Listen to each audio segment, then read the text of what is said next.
Yes, it had been on like 3 or 4 years. And the reason I went there with the group, I went there with Unit Productions, which was the late Bruce Geller, Bernard Kowalski, and myself. And we went there as a group. And the people who were producing it were kicked out.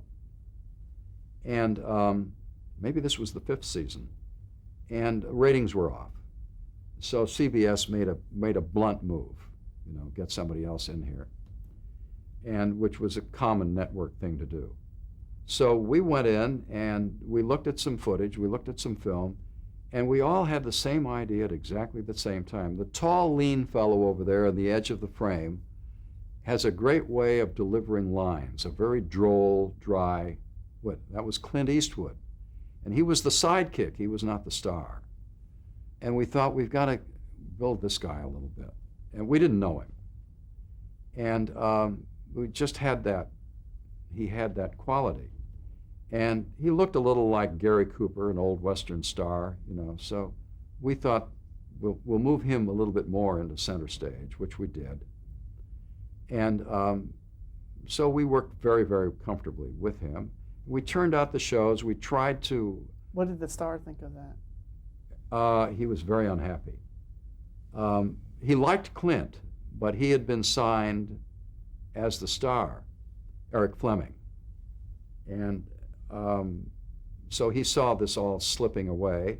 He was difficult on the set anyway, under any circumstances. And finally, CBS fired him.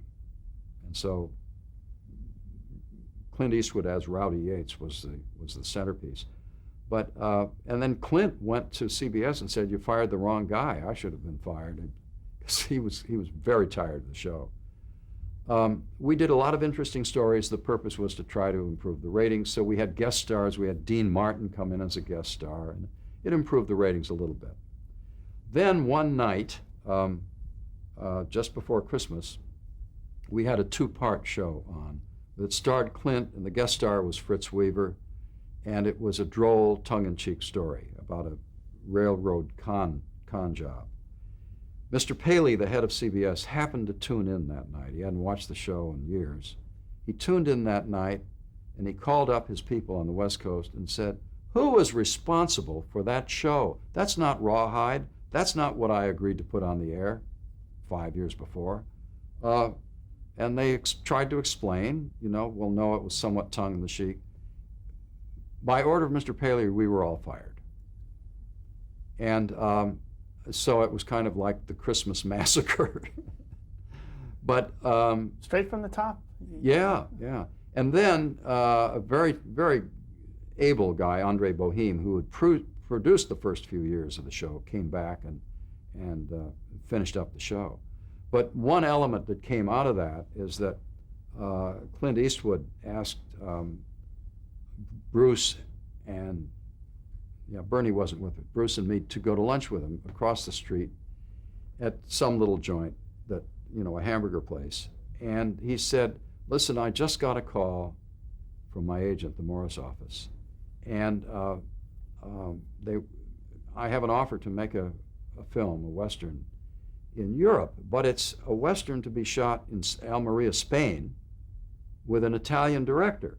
So I don't know about this." He said, "But they're going to pay me $15,000, which to Clint at that time, to all of us, was quite a bit of money. So we talked about it. Should I do it? Should I take it? Should I not take it? And Clint finally said, "I think I'm going to take this because my wife has never been to Europe."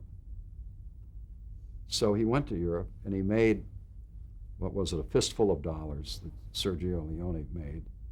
And they brought the film back and they screened it, and you knew right away, it was like audiences knew right away when you saw this little puff of cigar smoke and this guy comes around with the hat on and the look and everything, you knew right away, my God, he's a Western star. And that's what happened. But it was quite an experience. Did the show improve in the ratings at all? A little bit, not a whole lot. Mm-hmm. It'd been on a long time. And I think the era of Westerns was fading away on television.